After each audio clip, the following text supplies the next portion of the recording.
Peace, peace and blessings to everyone watching. I want to thank everyone for subscribing, for the abundance of comments, of support, encouragement, questions, and all of that, man. It means a lot. It's overwhelming, and I try to respond. And those who may watch, who aren't able to comment or respond, wherever you may be, I thank you for lending me an ear, lending me your attention for a few minutes, and hopefully you get something out of this. This is lessons learned. I've learned a lot, and I'm still learning every day. Lessons about something, about someone, about myself. And I'm gonna continue to grow and evolve. And I just thank those that know me for being patient with me and growing with me and assisting me in however way you do, and those who are just out there striving to grow, striving to push yourself, striving to dig deeper within yourself to become more mature, wiser, more knowledgeable, understanding, in whatever arena it may be, emotionally, financially, economically, academically, whatever. Those who are striving to evolve, continue, and we appreciate you. I want to speak again about my first day out. Like I said in my other video, it was beautiful, man. Seeing my niece and my nephew and family for the first time, seeing my best friend, my brother who I walked the yard with for years and years, and just being able to ride in a vehicle. I think I might have been in a vehicle 4 times in 25 years. Maybe 5, just being able to do that, being able to go into a restaurant. And I was nervous about a lot of things, like, when my friend was ordering for me, he was like, man, just pick what you want. And I'm looking, and everything is digital, like soda machines is digital. All of the, in the restaurants and the stores, everything is digital. And I was a little lost, and then he was like, yeah, I got you. And he showed me, and it took me a minute to even get that down pat. Even to this day with my phone, I still don't know half of what the apps are for that are on my phone. And I look at them and I'll hit them and I'll see things that say allow or don't allow or something later. And I always put deny because, I don't know what you're trying to do, but then it goes back to the original page. So then I'm like, okay, you have to allow something. So, I get confused with a lot of these things even to this day. And I've been out for a second. But I wanted to speak about when I said I sat down at night and I thought about a lot of things. The one thing that we do, those of us who are incarcerated, we make promises. We make a lot of promises. And we promise, the females that we come across, that we're going to be with them. And some guys are authentic. Let me say that, those that are watching, who are familiar with TV shows or movies that depict guys coming home and not being loyal to the women that have been loyal to them. That is not always entirely true. I'm in contact with at least 7 guys on the street right now, have been free for 2 years after serving 2 decades. And these guys are with the women that they met in prison, whether 8 years ago, 5 years ago, they're still with these women. These are guys who evolved and learned what it was to appreciate. So, but we make promises. Let me say that before I get off track. And, we make promises to everybody. We make promises to family. I'm going to be there when I come home. I'm going to paint. I'm going to clean your car. Whatever they telling us on the street, like, I can't get nobody to do this. Then you say that that's what I'm going to do when I come home. I can't get nobody to babysit. That's what I'm going to do when I come home. I can't get nobody to take me to the store. Got you. Can't get nobody to, help me, do this, that, and the other. Got you. You make promises. And you make promises to everyone that communicates with you, whether it's a sibling, whether it's a niece, a nephew, a cousin, an aunt, an uncle, a grandparent, a parent, and so I used to promise people, I promised my grandfather, I promised my grandmother, I promised my mom, I promised so many people that I wanted to do things for. I wanted to impress them because I sat back for years and I thought about how we do everything to impress the streets. We wear clothes, that are meant to impress others. We gain reputations, whether fighting, whether being violent. A lot of time we do these things with the intent, whether consciously or unconsciously, to impress others, to impress upon others as well.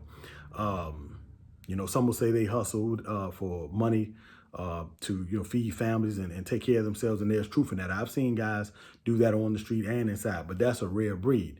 A lot of time we're hustling because we want the fashion. We want to keep up with those that are popular.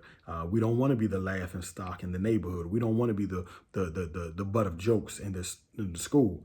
So we hustle. We do we do what we do. However, we hustle. Rather wrongly or most time criminally. When we're young and from the inner cities or whatever, to gain some sort of, attention and hopefully favorable. So I had to sit back and I asked myself, who do I want to impress? Do I want to impress people that won't write, haven't written, or may have only written for a second, a day or two, and, thank them for that. But do I want to impress people who allowed me shelter for years, fed me for years, wiped my nose for years, changed my diapers for years, came to court cases, though it was extremely inconvenient to sit there and travel from D.C. to Virginia, Fairfax, on a subway, 6 o'clock in the morning, just to be there at 7, just to be told you got to wait for 2 hours, and I'm coming out in cuffs. And then not only that, you're coming to show me love. I'm wrong. So you're trying to support and love the one who's dead wrong, who's harmed people, who has messed people's lives up. And then, you have to look at the ridicule that the one you love is getting. You have to endure all these emotions. But this is love. This is loyalty. And this is proven.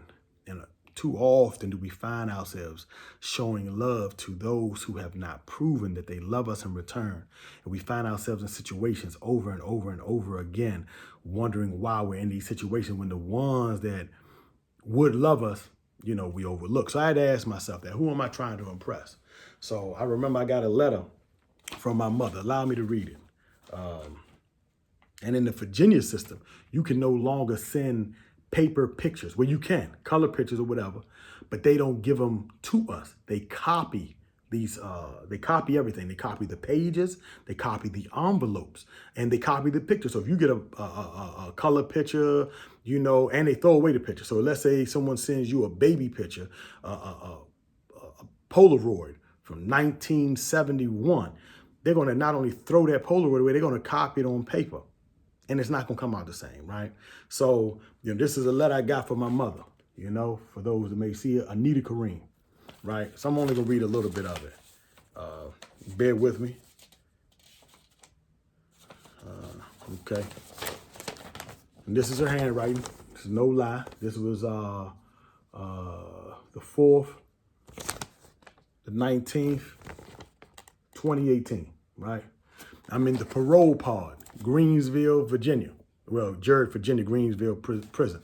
And this is what she says. All praise is due to Allah. Assalamu alaikum, my precious son. I'm overjoyed about the news of your coming home. I don't want to.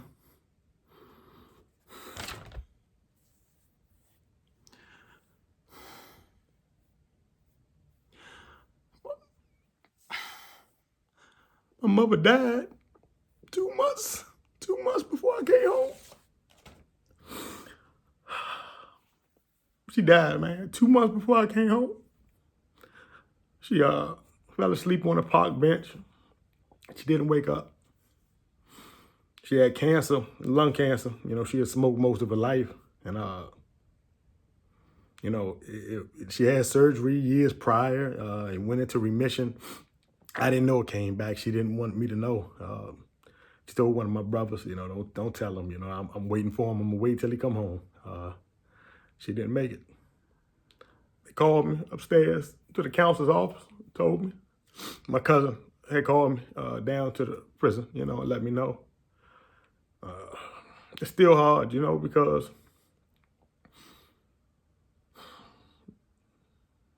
my grandfather died. John Lewis, Alfred Lewis, my father's father. My mother's mother died. My little cousin was 25. He died.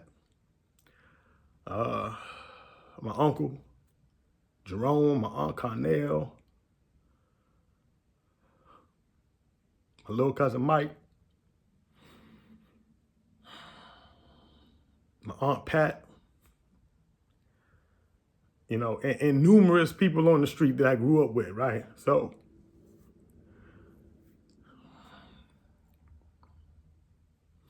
and I would erase this and start again with a clean face, but I just want people to know that a lot of time we out there committing these crimes. We out here living this life, trying to impress people. We out here neglecting our responsibilities. That is a selfishness that we have to get out of ourselves. You see, all of us would say we're not selfish or we're a little selfish, but when we live a life that is primarily based on our own gratification, you know, whether it's a reputation, whether we're, young men out here trying to impress people, like I say, and living the way we live, fighting, shooting, stabbing, selling drugs, whatever. When we're doing that, what's happening is we're burdening the ones we love, that we say we love, but the ones that have proven that they love us. You see, the mother wipes your nose, man, almost your whole first 5, 6, 7, 8 years of your life. She wipes your nose. She changes your diapers. She cleans your mess.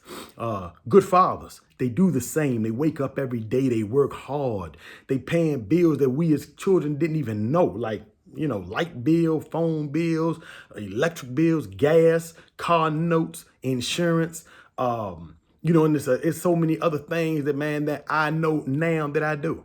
You know, I'm sitting, by the grace of God, I have my own vehicle after being free for roughly 2 years. I have my own vehicle. I worked for it. And my younger brother helped me out because I hadn't driven in a long time. When I was on the street, I drove. I had a couple of beat up vehicles, but they weren't legal. I never had a license, so I rode around. I forgot how to really drive comfortably, after 25 years. So my younger brother, man, used to borrow his lady's car. And, when I had my permit, so it was legal. And he talked to me, you know what I mean? And I learned how to drive and I got my license and I worked hard. I worked hard from the 4th day I came home. I worked, I haven't started working yet. And I have my own vehicle. I have my own apartment. This is mine. This is my apartment. It's small, it's quaint, but it's mine, and I'm grateful. And I'm grateful to my sister for allowing me and my nieces and my sister's husband for allowing me to stay with them for the time that I stayed with them. Grateful. But I work hard and I want more. And I know it's possible. Legally possible. But what I also know is that too many of us, man, including myself, we are selfish. We are so selfish. And that's the lesson I learned. You have people that want to party and club all day, but they'll neglect their responsibilities. You have children that are growing up in the projects now and their mothers have, fake nails, fake hair, fake everything, fashion out, all the name brand, but you living in an environment where people are killing, each other every opportunity they get. And I know it's a struggle because for single mothers, man, my heart goes out to them more than people, more than most of us sit back and ponder. Single mothers, man. It shouldn't be that way. It shouldn't be that way. They should have help. And you have men that don't want to deal with their babies' mothers because they have attitudes, or the mother just wants to be clingy or wants to come around or talk to you about relation. And you don't want that. If you don't want that, then you don't want that. And you have a right not to want that, but don't let that be the reason that you don't come and see your child or your children. You see? And you have some wild women out there. There's no doubt that'll give you hell if you're trying to be a good man. You have some women out there like that. And I pray that they stop that silliness. Let a good man try to be a good man. If y'all can't be together, so what? Just let him be a good father if he can. He might not have been a good boyfriend. He might be a great father, though. And the same with these fathers out here, these deadbeat fathers, man, that won't take care of their children, but will take care of every new female that they meet, but won't take care of their children. Children out here fighting and suffering every day. Want to look up to a strong man. Tired of looking on TV and looking up to superheroes that won't come out that screen and save you from bullies. Won't help your mom in the clutch. Won't help your grandmother in the clutch. And we turn around, man, and we neglecting these kids, man. It takes a village to raise a child. Family got to become tighter, closer. But we're not mature enough to sit down and dialogue like adults. And that's almost all of us. Not everybody watching this, but that's so many of us, man, in these inner cities, man. And I can only speak on what I know, but that's everywhere because you have silliness all across this globe, immaturity all across this globe, every ethnicity, every race, every religion. And we can all act like we're better than one another, but the reality is, man, we can all do so much better, And so, like I say, man, I just sit back, man, and I say that first day was hard, and it's hard every day. And, I work and I press on. I let it out, sometimes not as much as people tell me, oh, let it out, let it out. And I respect that, and I thank those that tell me that. I really do. But everybody gonna do it in their own way, All the tears in the world won't bring my mama back, won't bring my grandmother, my grandfather, and so many people that shouldn't have passed. Since I've been home, I just lost my uncle by, he had married my aunt. They had been together for many years. He's the father of one of my younger cousins. He passed a month ago. I was a pallbearer. We buried him in Quantico. 3 months prior to that, my grandfather. And I sat with him. I came to visit him often when I came home. My mother's father, Warren. And I visited him, and a week after I saw him, my uncle called me at work in the morning. He was gone. My cousin Skinny, gone. His father, gone. So, I try to live, and appreciate the family members that will allow me to appreciate them. I try to live like that. I try to do what I can when I can for those that I love, because I was the one gone. I took myself off the street. Nobody put me in prison. I put myself in prison, not trying to do what I was supposed to do, right? So when we're doing wrong, if anyone is watching this in a juvenile facility, a group home, or prison, I'm telling you, when you're doing wrong, if that drug is greater than your love for your family, if the hustle is greater than the love for your family, know that when you leave, it's not going to be the same when you come back, and there are going to be people who aren't there. So be mindful of that selfishness, because that's all it is. Call it what you want to call it, but I like to be frank. I have mistakes, and people I make mistakes and people call them, and I can appreciate that whether I like it or not. I appreciate it. I can respect it. Selfishness. We have to be mindful of that. Really mindful of that. We have to start teaching one another that it's all right to be humble, that it's all right to move slow. Take your time. You don't have to hustle. You don't have to do wrong. Hustling is not bad. The earning of, the grinding to earn. That's okay. But if you're doing criminal things, then therein lies a problem. And if you can accept the consequence, cool. And I know people that say they accept the consequence, and yet, we begging for visits. We begging for visitation. When we get locked up, we begging for mail. We're begging for letters. We're begging for friends to stay friends and girlfriends to stay girlfriends. And, we're begging for all the things that free people want. And yet we don't do the things that we should do to stay free. So again, I thank y'all, man, for listening to me. I'm not going to apologize for my tears. Like I say, it's serious to me. It's the last letter. The last letter I got from my mama, man. The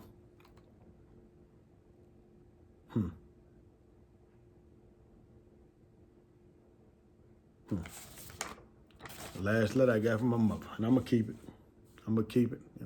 Like I keep pictures and stuff like that. But again, I apologize for going on. I'm rambling now. Thank you all. From the bottom of my heart, thank you all for your comments, for your support, for your urging me to do and be better. There are those that are asking advice, never met you, and I'm always be honest as best I can. And if I don't know, I'm just gonna say I don't know. This is no gimmick to me. This is no game to me. I'm not out doing this for fun. I am serious.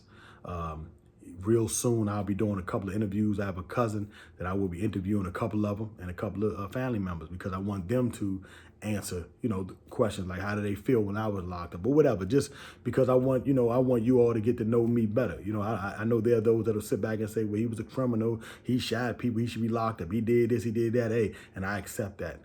I accept that. I was there.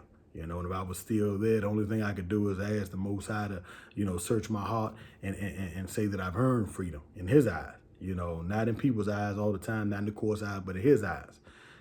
That's how I feel, but I understand, people. And I'm sentimental, I'm empathetic, I've lost, and I'm sympathetic. So I understand that people watch this and don't care to hear my words, don't care to appreciate, what I'm saying or what I'm trying to do. I get that. But those who do, I appreciate you.